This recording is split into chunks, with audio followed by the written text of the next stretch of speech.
নমস্কার বন্ধুরা, family cooking চ্যানেলে আপনাদের স্বাগত। আজ আমি আপনাদের খুবই কম সময়ে মটনের রেসিপি করে দেখাবো। মটনের পিসগুলো ধুয়ে পরিষ্কার করে নিয়েছি।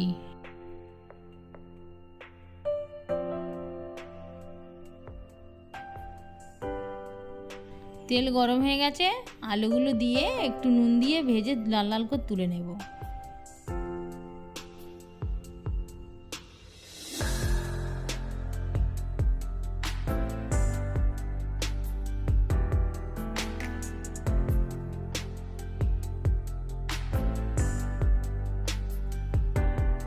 এবার দিয়ে দিলাম তেজপাতা আর পেঁয়াজ কুচি। পেঁয়াজটা হালকা করে ভাজা হয়ে গেছে, এবার রসুন বাটা দিয়ে ভালো করে ভেজে নেব।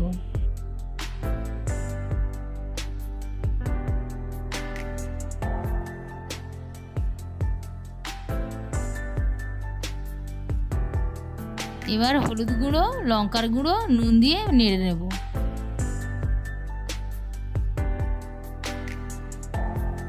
এবার মটনের পিসগুলো দিয়ে দিলাম।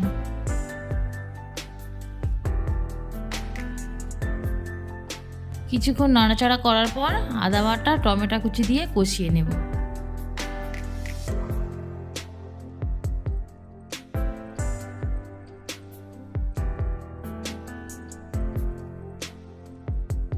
এবার দিয়ে দেবো ভেজে রাখা আলু আর কাঁচা পেঁপে। কাঁচা পেঁপে দিলে মাংসটা তাড়াতাড়ি সিদ্ধ হয়ে যায়। একটু নাড়াচাড়া করার পর পরিমাণ মতো জল দিয়ে দিলাম।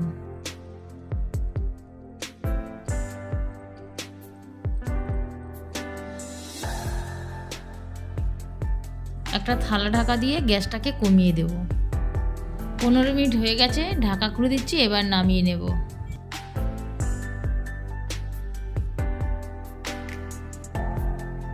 অল্প একটু মিট মশলা ছড়িয়ে দিলাম।